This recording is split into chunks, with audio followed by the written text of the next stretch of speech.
Otep, bien-aimés frères et sœurs, vous connaîtrez la vérité et la vérité vous affranchira. Ça, c'est pas moi qui le dis, c'est la Bible qui le dit.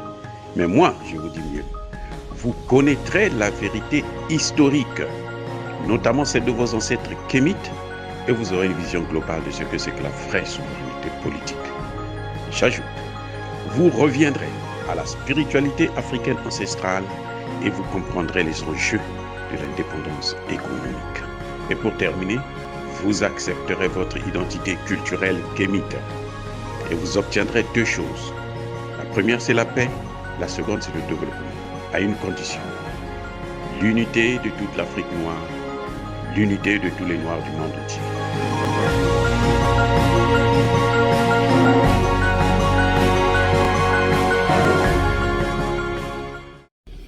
Otep à tous, bienvenue sur la chaîne des panafricanistes par essence, par conviction et par excellence. Celle des citoyens kémites par nécessité et obligation de combat. Nous sommes une chaîne qui n'est guidée que par nos ancêtres et rien que par les ancêtres qui appartiennent à l'égrégore du monde noir. Par conséquent, nous ne croyons en aucun Dieu venu de l'étranger. Toutefois, cette vidéo n'est aucunement destinée à inciter à la haine ou à la violence, car nous menons un combat qui est d'abord et avant tout spirituel, ensuite il est politique, géopolitique et géostratégique, contre l'impérialisme, le colonialisme, le néocolonialisme et l'endocolonat, sur la base du principe fondamental qui a été celui de nos ancêtres kémites, qui est celui de la Marat, c'est-à-dire vérité et justice. Vous êtes donc en droit de connaître la vérité, et nous avons l'obligation de vous dire la vérité et rien que la vérité, afin que justice soit rendue à l'Afrique. Et ça, c'est notre modeste contribution dans cette noble lutte en faveur de la souveraineté, la dignité et l'unité africaine. Et ça, c'est le panafricanisme. Alors, bien-aimés frères et sœurs, je voudrais vous parler aujourd'hui de la situation en Centrafrique qui a décidé, le président Archange Touadéra a décidé, avec l'appui bien entendu du Parlement centrafricain, d'utiliser maintenant le Bitcoin. Je n'ai aucune objection à faire là-dessus. C'est normal, c'est une monnaie électronique, c'est la crypto-monnaie qui de plus en plus est en train d'être utilisée partout dans le monde. Tous les pays sont en train de mettre en place leur système de crypto-monnaie. La Chine est très en avance, et en particulier en ce qui concerne le Bitcoin, il y a déjà le Salvador qui utilise ça, et le Centrafrique est le deuxième pays à se lancer dans cette crypto-monnaie particulière. Il y a des avantages, certains. Moi, je ne suis pas contre. Il y a des gros avantages. Le fait que, bon, tout est maintenant électronique, c'est à la portée de tout le monde, c'est plus ou moins décentralisé et c'est pratiquement sans limite aussi. On n'a pas besoin de grandes de banques pour faire ces transactions. On n'a besoin que de son téléphone. Son téléphone pour faire les transactions. Tout ça, c'est très bien, c'est formidable. Mais, il y a un problème. Cette monnaie reste toujours sous le contrôle de ceux qui l'ont créée, d'une manière ou d'une autre. Et nous savons que ce n'est pas de nous, ce n'est pas notre création, ce n'est pas notre propriété. Donc, quelque part, les pays vont toujours contrôler. Je ne me base pas sur le fait que la Banque mondiale et le FMI font des critiquent la Centrafrique. Non. Ça ne me regarde pas. De toutes les façons, eux, ils sont dans leur rôle, c'est-à-dire qu'ils veulent toujours contrôler nos pays, contrôler la monnaie de nos pays. Et contrôler la monnaie d'un pays, c'est contrôler sa souveraineté. Ça, c'est clair.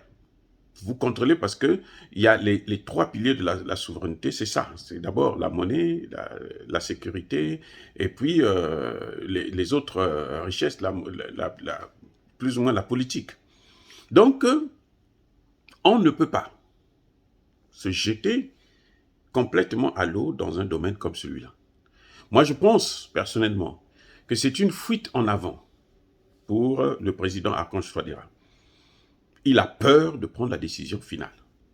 Parce que ce que nous voulons, c'est sortir de la zone franc. On utilise la crypto-monnaie, mais on continue toujours à être dans la zone CFA. Or, c'est ça le problème. C'est le CFA là qui est le problème. Le problème, c'est le CFA. S'il dit que nous utilisons le Bitcoin et on ne va plus utiliser le CFA, je suis tout à fait d'accord, on part.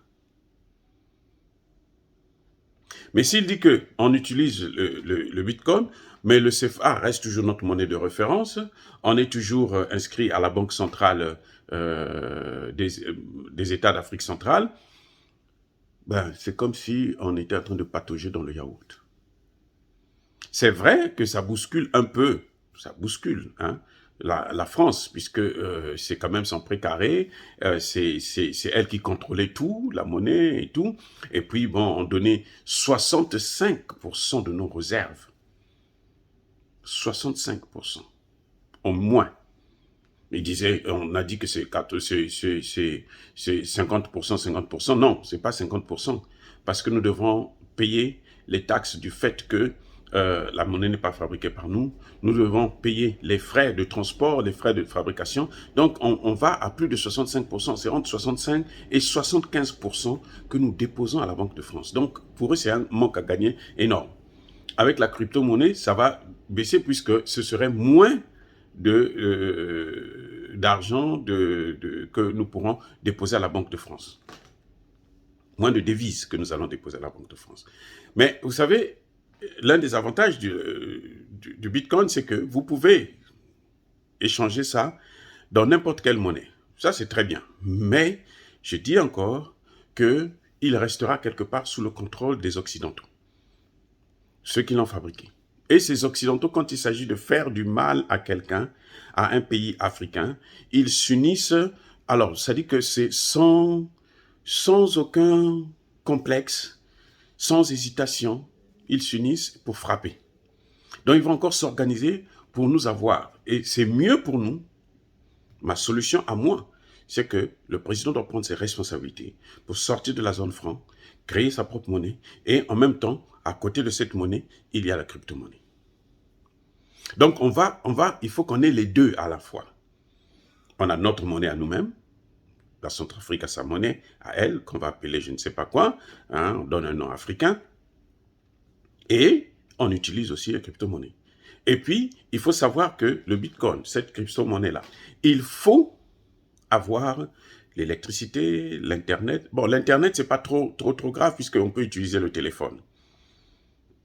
Mais l'électricité, c'est très important. Donc, il faut que étendre le réseau d'électricité sur l'ensemble du territoire national. Et ça, ce n'est pas demain la veille. Par contre, si nous avons une monnaie à nous, quand on crée une monnaie, cette monnaie, elle est garantie par les matières premières, l'or, le diamant, toutes les matières premières qu'il y a, l'uranium et autres qu'il y a en Centrafrique. Eh oui, c'est tout. C'est aussi simple que ça. Hein. La garantie, c'est sur la base des matières premières. Parce qu'avec la guerre en Ukraine, nous sommes en train de voir que nous repartons vers les talons d'or comme monnaie de référence sur la base desquelles on peut faire des échanges. Et puis, si nous avons notre propre monnaie, ce serait plus simple de dire que désormais, nous avons nos matières premières dans notre propre monnaie. Là, même les Occidentaux, la France, là, va chercher cette monnaie. Eh oui, vous allez me dire que le Bitcoin a cet avantage-là aussi, mais au moins cette fois-ci, nous avons une garantie sur nos matières premières à nous. Et c'est une monnaie que nous contrôlons à 100%. Il ne faut pas se laisser avoir par cette théorie où si nous avons une monnaie, nous ne sommes pas riches pour garantir. C'est faux, archi faux. La richesse, là, c'est le potentiel que nous avons sur notre sous-sol. La richesse, là, ce sont les ressources humaines qu'il faut bien gérer, c'est tout. Parce que la France n'est pas riche.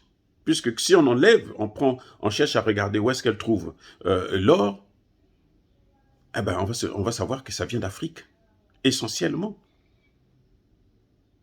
Donc, nous sommes appauvris, c'est vrai, par ces puissances-là qui n'arrêtent pas de taper dessus au pilori. Hein. Tous les jours, ils tapent dessus et ils tapent fort. Ça, c'est un fait. Mais nous ne sommes pas pauvres. Donc, nous sommes capables de gérer notre monnaie. Si nous avons la volonté de créer une monnaie, nous devons donc aussi avoir la volonté de bien la gérer, d'avoir des politiques monétaires qui nous appartiennent. Et le mieux, ce serait voir avec d'autres pays comme le Mali, comme le Burkina Faso, les autres pays de l'Afrique centrale, avoir une même monnaie. Et entre-temps, vous avez la crypto-monnaie. Comme ça, au moins, les échanges étatiques se font dans le cadre de notre propre monnaie et individuellement, les gens peuvent utiliser la crypto-monnaie sans problème. Mais on ne peut pas créer une crypto-monnaie et puis à côté, on a toujours le franc CFA et dire que nous sortons du franc CFA. On va vers la sortie. Vous savez, en créant ce genre de fuite en avant là, en se disant que ça va nous donner le temps de bien s'organiser et tout. Non, on n'est jamais prêt pour sortir, pour obtenir sa liberté. On n'est jamais prêt. Écoutez-moi bien. On n'est jamais prêt et on ne sera jamais prêt pour sortir de cette colonisation, de cet esclavagisme. Il faut avoir le courage seulement de prendre la décision de partir. Parce que qu'on le veuille ou non, même quand vous êtes prêt là, vous pouvez toujours tomber. L'erreur est humaine. On peut se casser la figure, on se relève et on continue, mais on est décidé d'aller de l'avant. Il faut avoir d'abord la volonté politique et collective de sortir. Que la majorité se décide pour que nous puissions aller. Il arrive à mobiliser le Parlement pour prendre une telle décision, mais il peut mobiliser le Parlement aussi pour prendre une décision de sortir de la zone franc et créer sa propre monnaie. Et croyez-moi, la population va plus l'acclamer. Les populations seront plus contentes. La crypto-monnaie, pour moi, à mon avis, en tant que docteur en sciences politiques, selon mon expertise, je pense que c'est très, très, très avantageux pour l'économie informelle. Et chez nous, nous savons, Dieu seul sait, que l'économie informelle est essentielle. C'est près de 50% du marché. Mais par contre, les États devraient échanger avec leur propre monnaie, pas avec la monnaie étrangère. Parce qu'un pays qui ne contrôle pas sa monnaie est un pays qui est dominé, c'est un pays qui est colonisé, c'est un pays esclave. Nous ne devons pas donner le temps aux Français de s'organiser pour nous abattre encore. Donc, le lien qu'il y a avec le CFA, là, il faut le couper définitivement. C'est le cordon ombilical. Hein? Ça, c'est ça les accords de défense, justement. Ce sont ces accords-là monétaires. Une monnaie nazie. On peut pas continuer avec ça. Même si on dit qu'on ne va plus utiliser ça, mais on reste toujours dedans. Si on ne va plus utiliser ça, alors dénoncez ça. Dénoncez ça. Pourquoi avoir peur de dénoncer? Dénoncez ça. Le Mali vient de dénoncer les accords de défense là. On ne lui fera rien. Voilà, bien-aimés frères et sœurs. Est-ce que dire cela, c'est inciter à la haine ou à la violence? Non. Nous sommes pour l'épanouissement de l'Afrique, du continent africain. Nous sommes une force tranquille, capable aujourd'hui de prendre ses responsabilités face aux enjeux internationaux. Yaba Kolerve, Yama Lembe. Soyez bénis les gars, j'ai dit.